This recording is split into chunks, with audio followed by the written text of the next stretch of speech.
नमस्कार और स्वागत है रिवीलिंग रिवेलेशन में, बाइबल भविष्यवाणी चैनल जो भविष्यवाणियों के रहस्यों की गहराई तक जाता है। मेरा नाम एलन डुब्रे है। अगर आपको इन शिक्षाओं से लाभ मिलता है तो लाइक, शेयर और सब्सक्राइब न भूलें। और मत भूलिए, हर वीडियो के नीचे डिस्क्रिप्शन बॉक्स में हमारे पास 10 अन्य भाषाओं में अनुवाद के लिंक हैं, जिससे आप इन्हें दुनिया भर में अपने परिवार और दोस्तों के साथ आसानी से साझा कर सकते हैं। तो तैयार हो जाइए, क्योंकि हमारे पास आपके लिए एक और शानदार वीडियो है। जैसे जैसे आप इस रहस्योद्घाटन में बढ़ते गए हैं कि अंतिम दिनों की अवधि 7 साल नहीं बल्कि 14 साल है, जैसे जैसे आप इस समझ में आगे बढ़ते गए हैं कि लूका, फिर मरकुस, फिर मत्ती की संक्षिप्त सुसमाचारों में जो अंतर हैं, उन्होंने अंतिम दिनों की सच्चाई को प्रकट किया है। प्री ट्रिब महासंकट से पहले लूका में है, मिड ट्रिब मध्य में मरकुस में है और पोस्ट ट्रिब बाद में मत्ती में है।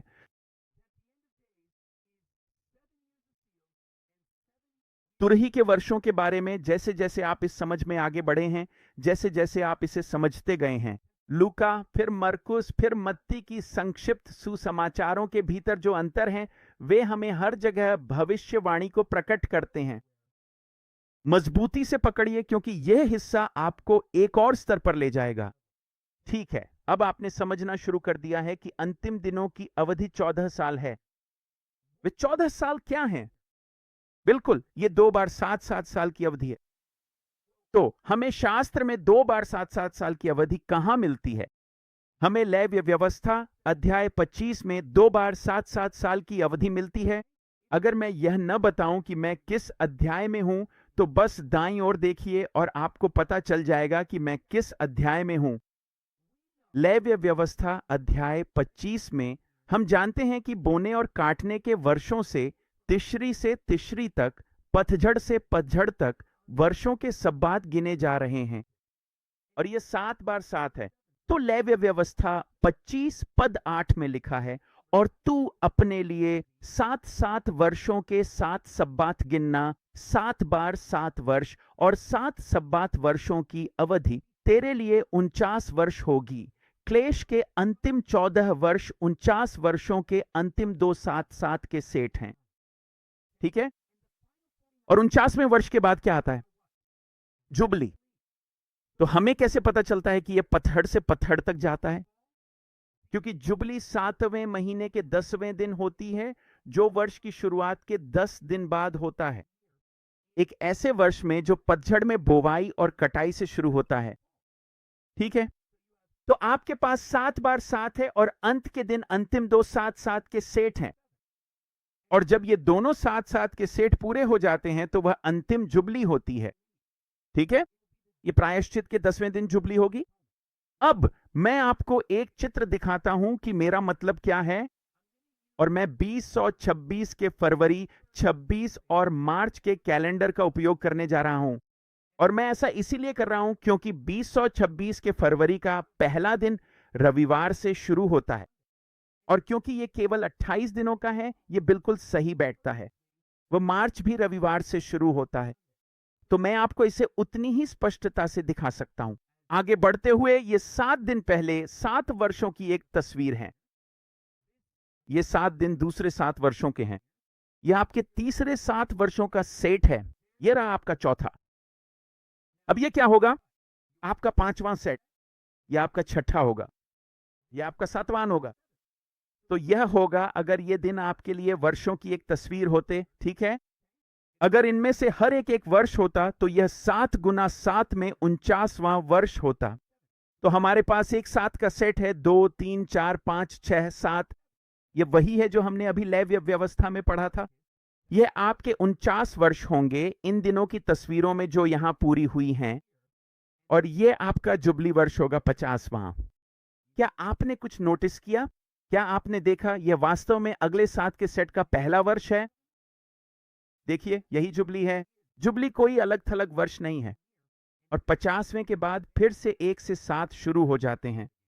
जुबली अगले 49 वर्षों का पहला वर्ष है। ठीक है, यही इसका तरीका है। तो यह 49वें वर्ष की एक तस्वीर होगी। अब मैं क्या समझा रहा था? ये अंतिम दो सात के सेट हैं। क्या आप देख रहे हैं? तो अंतिम दो सात के सेट सील्स के 7 वर्ष और तुरही के 7 वर्ष हैं। और तुरही के अंतिम 7वें वर्ष में ही 7 गुणा 7 का 49वां वर्ष होता है। काफी अजीब है ना? और ये सभी वर्ष तिशरी से तिशरी तक चलते हैं, यानी हिब्रू कैलेंडर के अनुसार तिशरी से तिशरी तक, या जिसे हम पतझड़ से पतझड़ तक कहते हैं, यानी बोना और फिर काटना। अब यह क्यों महत्वपूर्ण है?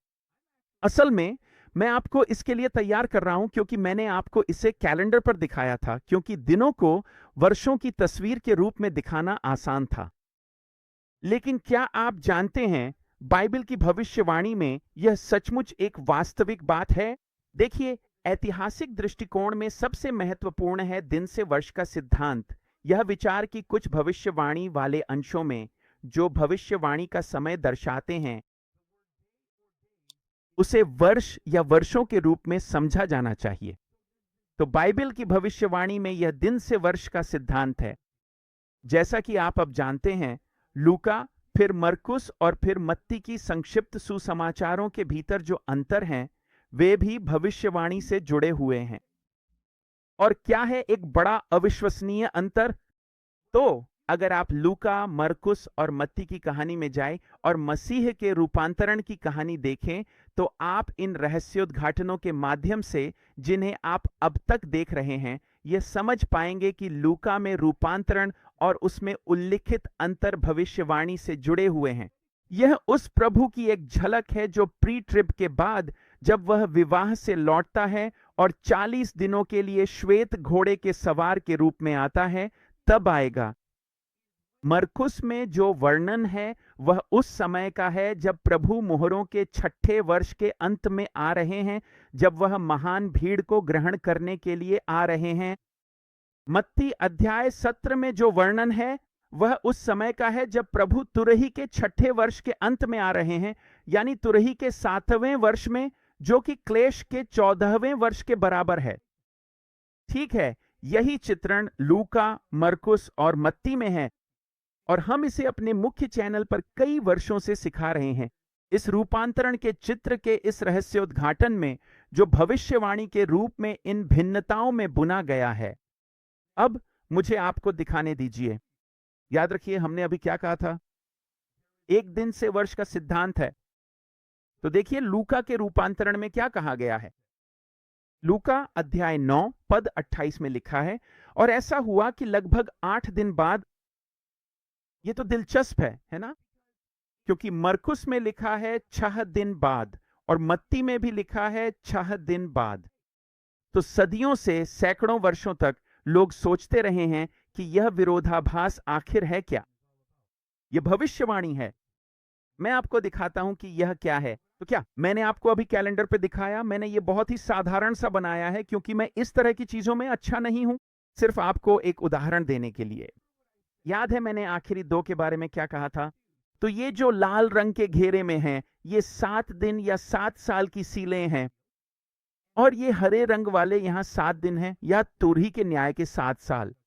ये 49 साल के चक्र में आखिरी 2 7 साल के सेट हैं, जैसा कि हमने कैलेंडर पर देखा था, और यह अंतिम जुबली है।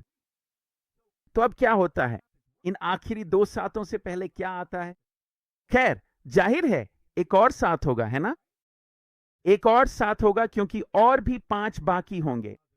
7 के सेट जो पहले आ चुके हैं, है ना? क्योंकि ये 7 गुना 7 है। अगर ये आखिरी 2 हैं तो इनसे पहले 5 आ चुके हैं।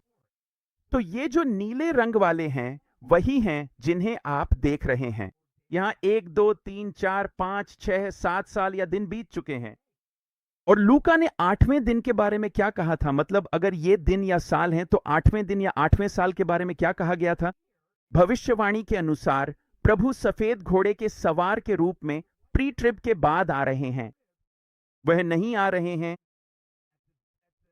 7वें साल में, वह 6ठे के बाद नहीं आ रहे। वह इस 7 के सेट के पहले साल में आ रहे हैं, जो कि एक महत्वपूर्ण और रोमांचक समय है, और इस दूसरे आखिरी में, जो उनके करियर का एक निर्णायक चरण है।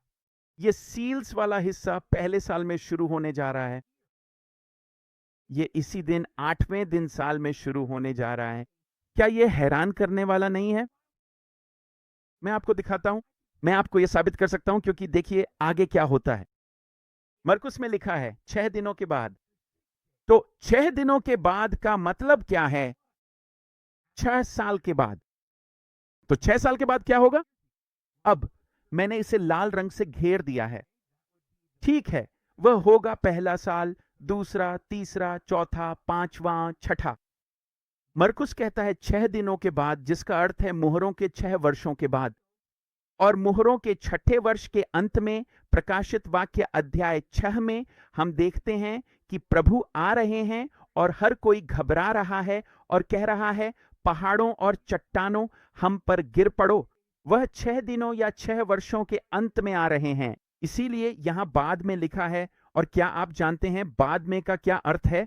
यह मुहरों के 7वें वर्ष की शुरुआत है, जिसका अर्थ है कि वह मुहरों के 7वें वर्ष की शुरुआत में आ रहे हैं।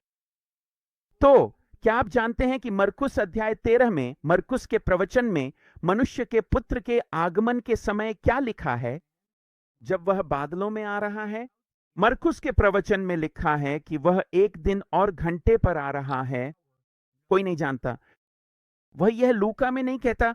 लेकिन क्या आप जानते हैं कि वह मरकुस में ऐसा क्यों कहता है? क्योंकि 6 दिनों के बाद मुहरों के 7वें वर्ष की शुरुआत होती है। और वह क्या होगा? ये सभी बोने और काटने के वर्ष हैं, जिसका अर्थ है कि वह दिन और घंटे पर आ रहे हैं। कोई नहीं जानता, जो कि तुरही के पर्व का समय है। क्या आप समझ रहे हैं? कृपया पीछे जाइए और इसे फिर से ध्यान से देखें। लूका के 8 दिन या लगभग 8 दिन, कभी 8वें दिन के आसपास तीसरे से अंतिम 7 वर्षों के बाद आते हैं। और यह दूसरे से अंतिम की शुरुआत में है। यह अंतिम 14 वर्षों के पहले 6 वर्षों में है। यह पहले वाले में है। और फिर आपके पास मरकुस है, जो भी पहले वाले में शुरू होता है, और यह 6 दिन यानी वर्षों के बाद है। और फिर आपके पास मरकुस का प्रवचन है, जो हमें बताता है कि प्रभु का आगमन कब है। वह दिन और घड़ी जिसे कोई नहीं जानता, और वह दिन और घड़ी जिसे कोई नहीं जानता ठीक 6 दिन या वर्षों के बाद है। और यह तुरही के पर्व का समय है। और फिर मत्ती ने क्या कहा? मत्ती ने वही कहा जो मरकुस ने कहा था। ठीक है, 6 दिनों के बाद। तो हम मत्ती के 6 दिनों के बाद जाते हैं, और आप तुरही के पहले वर्ष, दूसरे, तीसरे, चौथे, 5वें तुरही के न्याय के 6 वर्षों के बाद होते हैं, जो कुल मिलाकर 7, 8, 9, 10, 11, 12 होंगे। कुल 13 वर्षों की क्लेश के बाद इसमें भी लिखा है 6 दिनों के बाद। और 6 दिनों के बाद का अर्थ है कि प्रभु जैतून पर्वत पर अपने चरण रखकर लौट रहे हैं, ताकि अंतिम 14वां क्लेश का वर्ष यानी 49वां वर्ष शुरू हो सके। वह आ रहे हैं। साथ ही जैसे मत्ती का प्रवचन अध्याय 24 पद 36 में कहता है कि वह दिन और घड़ी कोई नहीं जानता। क्या आप इसे समझ रहे हैं? दिनों को वर्षों में बदलने का रहस्य, वर्षों के रहस्य, और प्रभु के दिनों के अंत के समय का रहस्य उद्घाटन है। अब इसे ध्यान से देखिए। सिर्फ पहला 49वां वर्ष याद रखिए, यह चक्र के अंतिम 49वें वर्ष का प्रतिनिधित्व करता है। और क्या आप जानते हैं कि यह केवल मत्ती में ही लिखा है? जब प्रभु उस दिन और घड़ी आएंगे, नूह जानता था कि यह वैसा ही होगा जैसा नूह के दिनों में था। क्या आप जानते हैं? क्या आप जानते हैं कि नूह के दिन दूसरे महीने की 17वीं तारीख को शुरू हुए थे, और 1 साल बाद दूसरे महीने की 27वीं तारीख को समाप्त हुए थे? इसका मतलब है कि वे 1 साल और 10 दिन लंबे थे। और जब प्रभु नूह के दिनों के लिए लौटेंगे अंतिम 14वें वर्ष में, तो वह भी 1 साल और 10 दिन लंबा होगा। क्योंकि क्या आप जानते हैं कि वह 10वां दिन क्या है? वह अंतिम जुबली है और शोफर बजने का दिन है। मैं प्रार्थना करता हूं कि यह आपको आशीर्वाद दे। अपना ख्याल रखना। फिलहाल के लिए अलविदा।